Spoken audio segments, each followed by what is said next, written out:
जय हिंद साथियों, आपका स्वागत है। मैं अलका लांबा और आप सभी से आज बात करने आई हूँ। बहुत छोटी सी बात करूंगी मनरेगा के बारे में। MNREGA Mahatma Gandhi National Rural Employment Guarantee Act. जी हाँ, ये कानून 2005 में डॉक्टर मनमोहन सिंह की सरकार लाई थी। 2005, आज लगभग 15 साल इस कानून को आए हुए देश में पूरे होने वाले हैं। और आज ही के अखबारों में कांग्रेस की अध्यक्षा श्रीमती सोनिया गांधी जी ने एक आर्टिकल लिखा है, मनरेगा से ही निकलेगा मार्ग। जी हाँ, मनरेगा से ही निकलेगा मार्ग। जब कांग्रेस ने 2005 में ये कानून लेकर आई थी तो ये कानून एसी के दफ्तरों में बैठकर चंद मंत्री नेताओं के बीच में कानून नहीं बना था। इस कानून के लिए एक बहुत बड़ा आंदोलन सिविल सोसाइटी, एनजीओ के लोगों ने, ग्रामीण पृष्ठभूमि के लोगों ने एक आंदोलन छेड़ा हुआ था उस समय पर। और ये कहीं ना कहीं जो सोच है, ये जो ड्राफ्ट है, ये उनका सारा श्रेय मैं कहती हूँ डॉक्टर मनमोहन सिंह की सरकार ने तो कदम उठाई ही, लेकिन जिन्होंने आंदोलन किए, जिन्होंने मांग की, उन्हें भी जाता है। और इसके पीछे कारण यही था कि हमारा जो ग्रामीण का गांव में, क्योंकि आज भी कहते हैं 80% से अधिक जो भारत है वो हमारा गांव में बसता है। मैं ठीक है भारत की राजधानी दिल्ली शहर से बोल रही हूँ, पर चिंता होती है देश के दूर दराज के गाँव में बसे हुए लोगों की, खासतौर से जब महामारी के दौर पर बेरोजगारी, अर्थव्यवस्था, भुखमरी के दौर से लोगों को गुजरने की चुनौती एक आ रही होती है, तो हम लोगों को चिंता ज़्यादा होती है जो मेरे जैसे लोग भारत की राजधानी शहरों में बैठे होते हैं। मैं एक ही बात आप सभी से कहना चाहूँगी और कहूँगी, इसे सुनिएगा।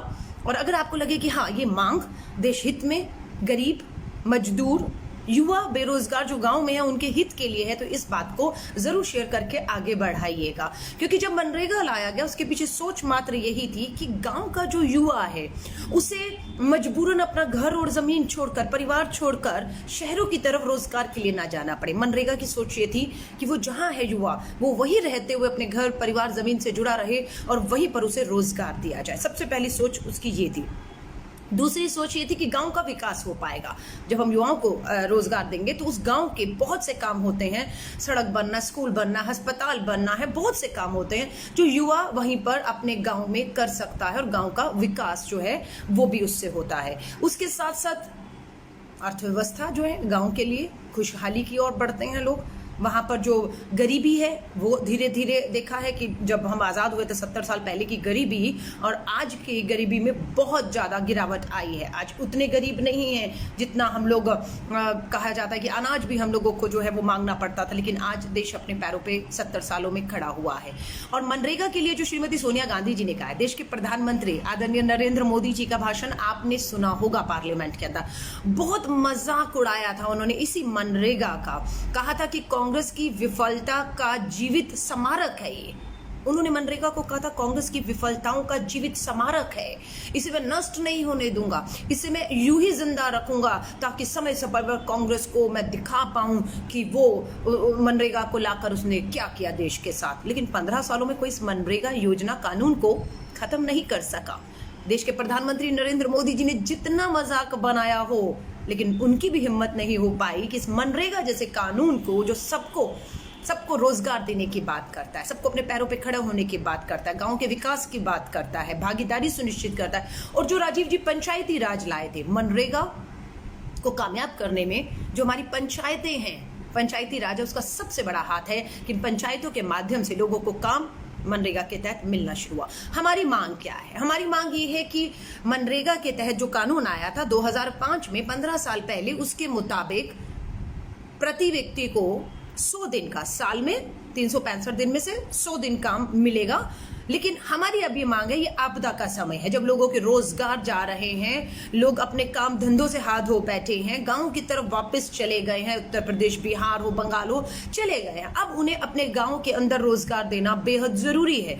ऐसे समय पर मनरेगा की जरूरत और ज्यादा महसूस होती है। कहते हैं ना, डूबते को तिनके का सहारा। अगर प्रधानमंत्री नरेंद्र मोदी जी को लगता है कि मनरेगा तो एक नाकामयाब था, कानून था, तो उसे खत्म क्यों नहीं कर दिया पिछले 6 सालों में? चलिए कोई नहीं, आपने खत्म नहीं किया, लेकिन खुशी है कि आपने इसकी अहमियत को समझते हुए 1 लाख करोड़ का बजट 2020-21 में रखा है। इतना ही नहीं, 40,000 करोड़ रुपया आपने इसी मनरेगा के तहत इस आपदा में देने की भी घोषणा की। अब आपको समझ आ रहा होगा कि इस मनरेगा एक रीढ़ की हड्डी इस समय पर साबित हो रही है, खासतौर से ग्रामीण के गरीब मजदूरों के लिए। इसीलिए आपने इसको खत्म करने की बजाय, इसको बदनाम करने की बजाय जो है सब कुछ कोशिश कर ली, पर आप इसको खत्म नहीं कानून को कर पाए। 1 लाख करोड़ आपने दिया, 40,000 की घोषणा की है, और अभी खुशी है कि राजस्थान की सरकार ने 40,000 करोड़, राजस्थान सरकार का मैं बता रही हूं, उन्होंने इस मनरेगा में 40 लाख लोगों को रोजगार देने का काम किया है। ये वो लोग हैं जो अपना शहरों से गांव की तरफ गए, लॉकडाउन में रोजगार छिन गया, और राजस्थान सरकार ने अगर 40 लाख लोगों को, परिवारों को मैं कहूंगी, अगर मनरेगा के तहत प्रतिदिन 200 रुपए से अधिक, जी हाँ, प्रतिदिन 200 रुपए से अधिक, और 365 दिन में 200 दिन के रोजगार देने का काम कर दिया है। अब मेरा हाथ जोड़कर निवेदन है देश की सभी सरकारों से, अभी 365 दिन, साल में 100 दिन का रोजगार मनरेगा के कानून के तहत था। अब हमारा आपसे निवेदन है, इस आपदा के समय में इस मनरेगा के तहत 365 दिन के में 100 दिन की बजाय 200 दिन का रोजगार कर दीजिए। ये आपसे हमारा निवेदन है। और जो आप प्रतिदिन न्यूनतम जो है वो 200 रुपया उन्हें अगर देंगे, तो मैं आपको यकीन दिला रही हूँ, हमारे गांव का जो विकास अगर रुका हुआ था, यही ग्रामीण मजदूर जो अपने घरों में लौट चुका है, वो अपने गांव का, क्योंकि बहुत लोग कह रहे हैं मजदूर अब हम शहरों की तरफ वापस नहीं जाएंगे, तो अब वो क्यों नहीं, अगर नहीं जाएंगे तो क्या करेंगे? और उन्हें अगर मनरेगा के तहत विकास कार्य करने का काम मिल जाएगा, उनके हाथ में पैसा आएगा, तो यकीनन गांव का विकास होगा।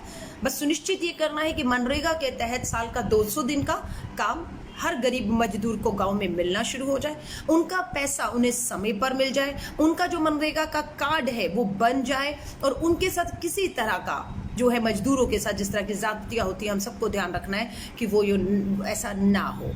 तो मैं आप सभी से कहूंगी, श्रीमती सोनिया गांधी जी के द्वारा लिखा गया ये आर्टिकल जो है, मनरेगा से ही मार्ग निकलेगा, इसे जरूर पढ़िएगा। और हाथ जोड़कर वापस निवेदन करती हूँ, 15 साल पुराना कानून की जो जरूरत है वो 15 साल बाद भी आपदा के समय पर सबसे ज्यादा महसूस की जा रही है। हम तो डॉक्टर मनमोहन सिंह, पूर्व प्रधानमंत्री के स्वास्थ्य की कामना करते हैं कि वो स्वस्थ रहे, क्योंकि ये उन्हीं के द्वारा, कांग्रेस की सरकार के टाइम पर मनमोहन सिंह जी द्वारा शुरू की गई मनरेगा योजना थी, और जिसका फायदा 15 सालों के बाद इस आपदा में सबसे ज्यादा गांव के गरीबों को, हमारे मजदूर भाइयों को जो है वो मिल रहा है। अभी तो ये भी सुनने में आया कि बहुत से लोगों के जो रोजगार चले गए, जो पढ़े लिखे लोग थे, जिनको उनके पढ़ाई के मुताबिक, उनको एजुकेशन के मुताबिक काम मिलने थे, बट अर्थव्यवस्था चरमरा चुकी है। जितने भी हमारे लघु कुटीर उद्योग थे वो बंद हो चुके हैं, लेकिन अब मात्र एक आसरा बचा है लोगों के पास, मनरेगा का।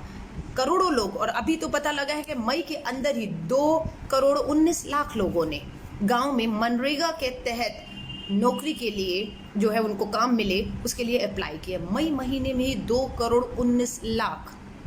राजस्थान सरकार ने अपनी जिम्मेदारी निभा दी है, 40 लाख लोगों को मात्र राजस्थान की अशोक गहलोत सरकार ने जो है वो काम दे दिया है। अब मेरा निवेदन है, छत्तीसगढ़ की सरकार कांग्रेस की है, बिल्कुल पीछे नहीं हट रही है। उन्होंने अपना जो टारगेट था वो समय से पहले, मनरेगा में जो विकास कार्य होने थे उसे टारगेट से पहले पूरा करना शुरू कर दिया है, क्योंकि वहां पर जो बेरोजगार लोग या गरीब मजदूर पहुंचे हैं, उनके हाथों ये काम होना शुरू हो चुका है। मैं आप सभी लोगों को कहूंगी, इस मांग को उठाइए। ये जीत इस देश की जीत होगी, ये जीत इस देश के गरीब मजदूर और गांव की जीत होगी, गांव के विकास की जीत होगी, और लोग मजबूर नहीं होंगे अपना घर जमीन छोड़ के परिवारों से दूर शहरों की तरफ दौड़ने पर। और जिस तरीके का व्यवहार इस लॉकडाउन के तहत गरीब मजदूरों के साथ किया गया है, उसे कोई भूल नहीं सकता। ये नौबत दोबारा नहीं आए। एक बार फिर से मैं आप सभी से निवेदन करूंगी जाते जाते कि देश की मोदी सरकार से, देश के राज्यों की सरकारों से एक बार फिर निवेदन करिए और याद दिलाइए श्रीमती सोनिया गांधी जी की लाइन कि मनरेगा से ही मार्ग निकलेगा। बिल्कुल सही कह रहे हैं, उसे पढ़िए और कहिए कि मनरेगा के तहत गांव के हर गरीब युवा मजदूर को काम देना शुरू करें। साल में 200 दिन का काम, प्रतिदिन 200 रुपए से कम का मेहनताना नहीं देना होगा। उन्हें आपको ये मांग है, इसे सुनिश्चित करना है। मैं उम्मीद करती हूँ आप इस आवाज को जरूर बुलंद करेंगे और ये जो 2,19,00,000 लोगों ने आवेदन किया है मनरेगा के तहत गांव में विकास कार्यों में काम के लिए, उन्हें आपकी आवाज जरूर उन 2 हाथों को काम दिलाएगी। गांव का विकास होगा और हमारी अर्थव्यवस्था, हमारा देश इस गरीब मजदूर की पीड़ा को हम सब मिलकर कम कर पाएंगे। मेरी शुभकामनाएं आप सभी के साथ हैं।